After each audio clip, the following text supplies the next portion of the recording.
There are basically four fundamental principles in object-oriented programming, and they are abstraction, encapsulation, inheritance, and polymorphism. So any programming language, if they follow these four principles, then they can be called as object-oriented programming language. But first, let us understand the basic terminologies in object-oriented programming, such as classes and objects, which are one of the most widely used terminologies in the object-oriented programming. An object is basically an instance of a class. In simple words, objects are representation of real-world objects like, for example, car, bike, dog, cat, etc. Classes are like blueprints or models using which objects can be created. For example, vehicle can be a class and car can be its object. Object will have attributes and methods. Attributes are nothing but data. For example, attributes of a car can be steering wheel, engine, doors, wheels, etc. Methods are nothing but the behaviors. For example, car can start, it can accelerate, and it can also stop. So these are the behaviors of car. Let's create a simple class. So let's create a simple class for vehicle. So I'll write class vehicle, and I will simply write pass. We are creating a simple class without any attributes or methods. So I am not having any, this class does not have any attributes or methods. So we are just writing pass. Okay, so let me execute this. So we have created a simple class without any attributes or methods. Now let's create a car object or instance which belongs to this vehicle class. I'll say car1 equal to vehicle and execute this. So when I print car1, you can see that it is an object, that car1 is an object of the vehicle class, or an unique instance of object of the vehicle class. Okay, now let's recreate our class with some attributes. Okay, so attributes are nothing but the features. So in the initializer, so this is how you write an initializer or the constructor. So an initializer or a constructor is the first method that gets executed when the object is created. Okay, so the initializer or also called as constructor, we can define the attributes that or the features that we want to our class. So writing self is mandatory as the first parameter, and then we can write the attributes that we need for this vehicle class. So vehicle can have number of wheels as an attribute. It can also have a type of engine as an attribute, and it can also have, for example, seating capacity, and what else? It can also have something called maximum velocity. Each vehicle can have a maximum velocity or a different maximum velocity. So these are the different attributes that we have. So when we create an object of this class, we are going to assign the attributes. So we have to write self dot number of wheels equal to number of wheels. So this line will basically assign whatever the number that you are passing to that particular object. So I'll say self dot type of engine equal to type of engine, and self dot seating capacity equal to seating capacity, and finally self dot maximum velocity equal to maximum velocity. So now we have created a class with some attributes. Now let's add something called as getters and setters. So getters and setters are basically special type of methods in a class that can be used to access the attributes of our object. Okay, let me write a getter method. So I'll write the getter and setter method only for one of the attributes, which is number of wheels. So using this get number of wheels, if you call this method, it will simply return the number of wheels that the particular object, it will just return the number of wheels that particular object is having. Okay, let me also define the setter. So the setter method is basically used to update the attribute. Okay, when I call set, so I'll say self and the number, the new number of wheels. So I'll say self dot number of wheels equal to number. So whatever number that we are passing, it will be updated. So let me execute this. Okay, so now let us create an object of this vehicle class with some attributes. So let me create a vehicle. For example, I'll create a car and call it as Audi, and Audi is equal to vehicle and the attributes that it has, as it has 4 number of wheels, and it has next is the type of engine, I'll say petrol. Okay, and then it has 5 seating capacity and the maximum speed, let's say it is having 200.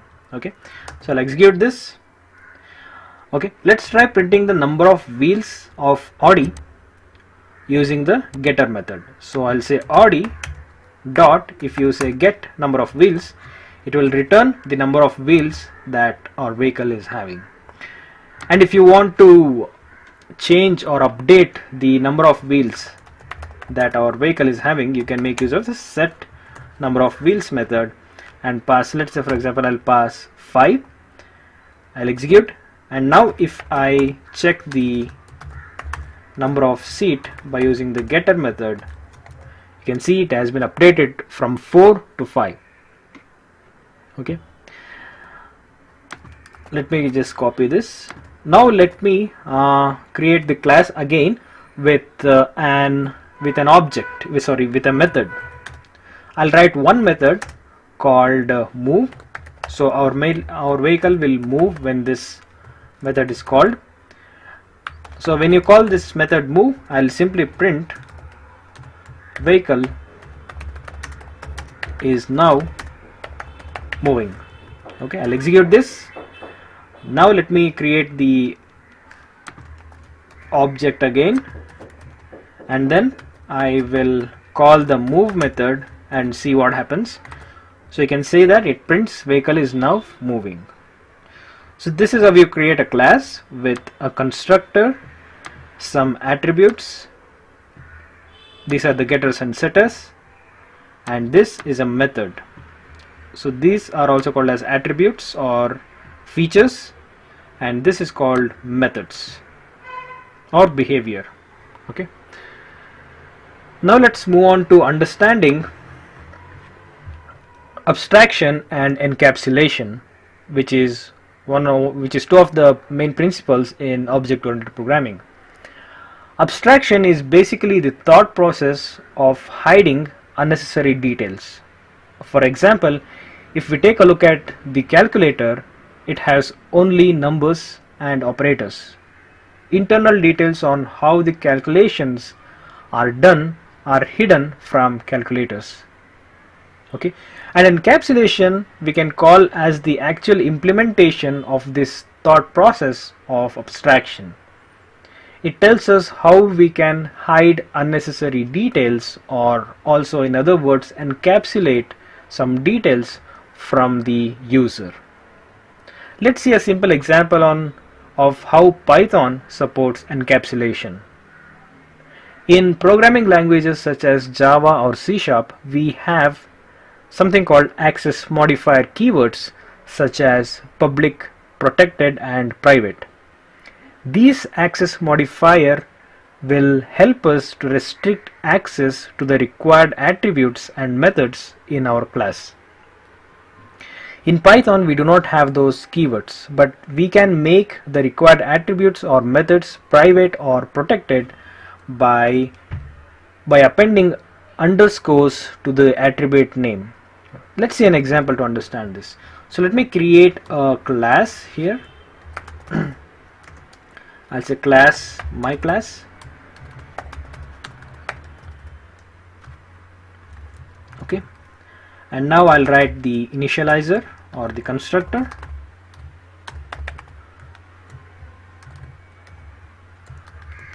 Okay, self. So let me define a public. By default, all the variables, okay, by default all the members in a class are public. Okay, all the members in the class will be by default public. So this is a public attribute. Okay, now if you want to make a certain attribute as protected, you have to use one underscore. Okay, now underscore b is an attribute which is a protected attribute. Okay, so this is public, this is protected, and self dot, if you use two underscores then it becomes a private, attribute or a private number. So the public attribute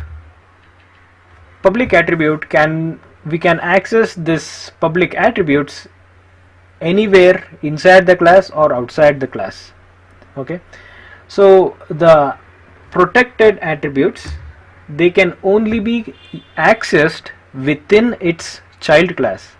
Okay, it can only be accessed within this class or within its child class. Now the private attribute cannot be used outside this class. It can only be used within this class, or it can only be accessed within this class. Okay, so let me create an object. Let me create an object of this vehicle class, object equal to my class. So I've created an object. So since A is a private attribute, it can be accessed outside the class. So this will work without any problem because this attribute is a public attribute. So it can be accessed outside the class as well.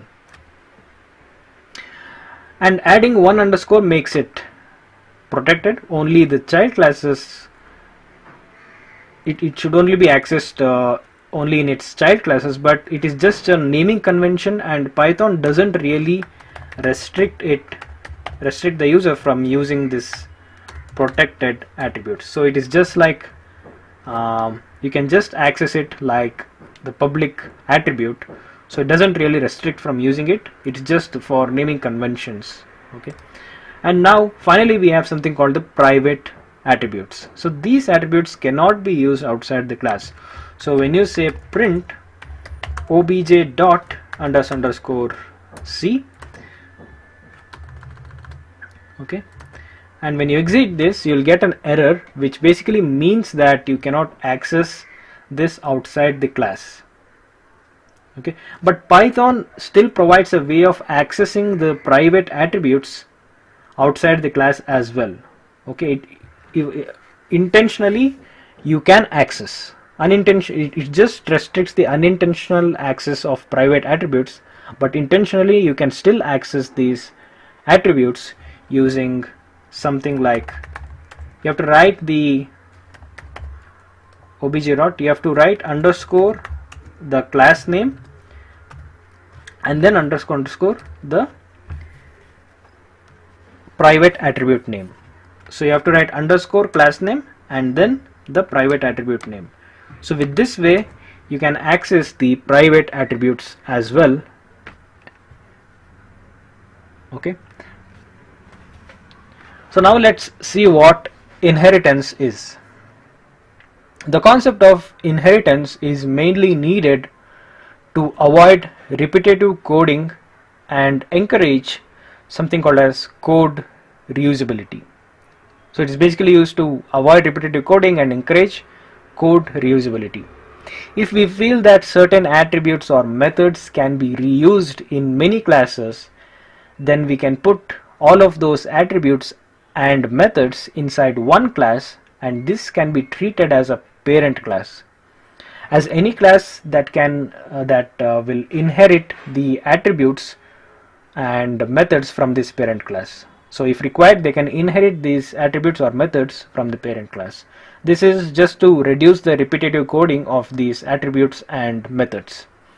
Let's see an example of how to create a parent class and inherit the attributes or methods of this parent class in another class called as the child class, or it can also be called as the derived class. So let me create a parent class here. I'll say parent class is, I'll create one parent class which is called as vehicle, and I'll create two child classes which is car and bike. So both of them are the child classes of the parent class vehicle. So I'm creating a parent class vehicle. So let me write an constructor or initializer. So let's assume we have number of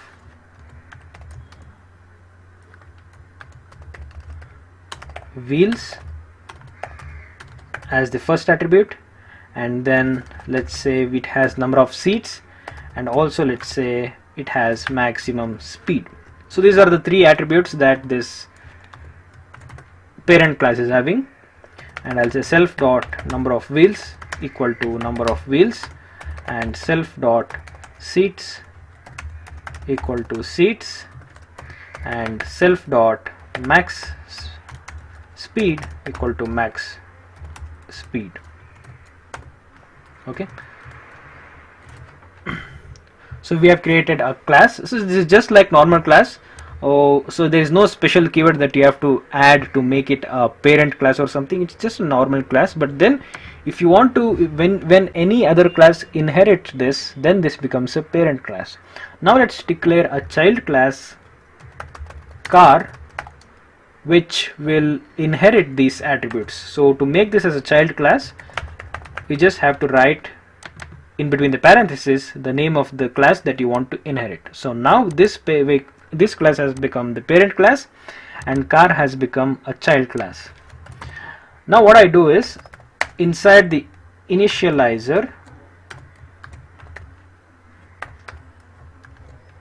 okay, so when an initializer is called, let's have the same attributes to this as well, and then instead of simply rewriting this code, okay, since this is a child of vehicle, I can simply call the parent,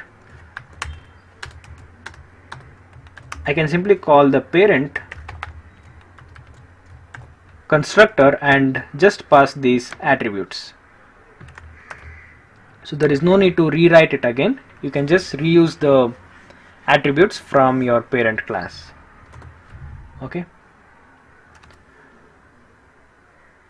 So now what I'll do is, I'll simply create an object of the car class, and I will pass number of wheels equal to 4, 5 will be the number of seats, and maximum speed, let's assume 100. And then I'll say car1 dot number of wheels,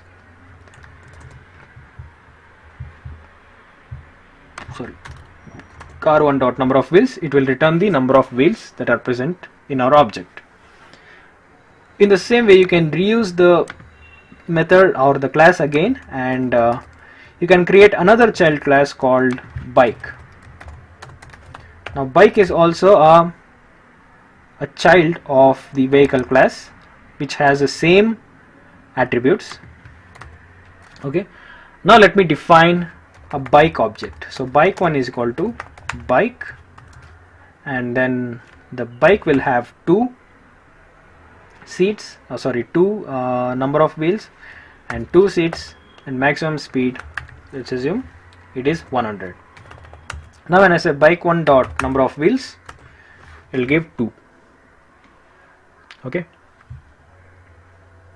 so that was about inheritance.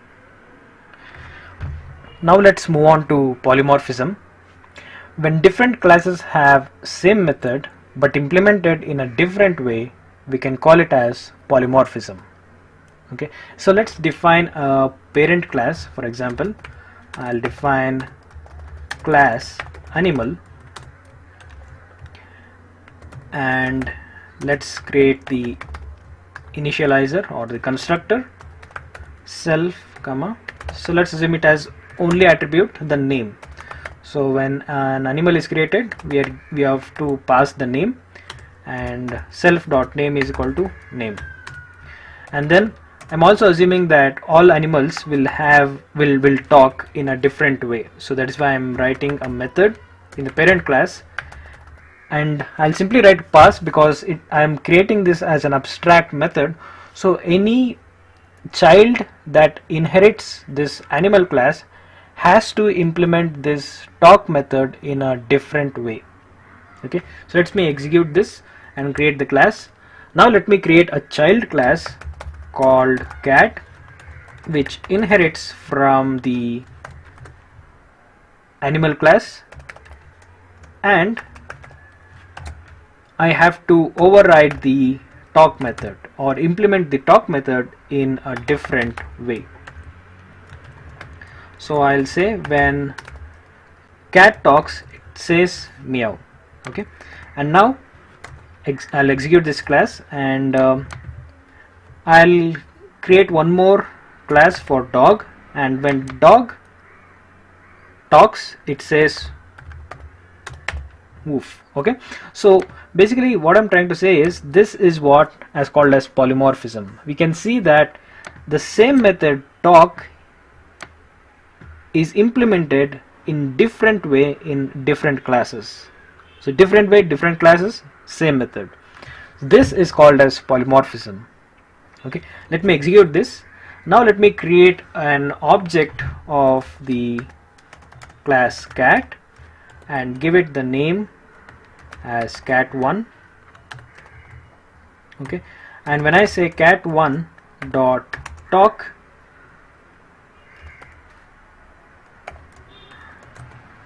sorry,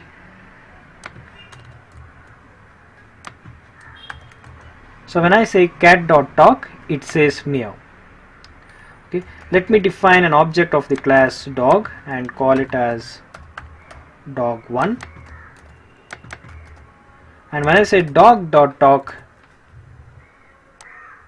okay, I have to, sorry, so this is dog, so when I say dog dot talk, it says woof. So this is nothing but polymorphism. So we can observe that the method we are calling in both these classes are same, but the result is different because they are implemented in a different way. So that is all about the introduction to object-oriented programming concepts with Python.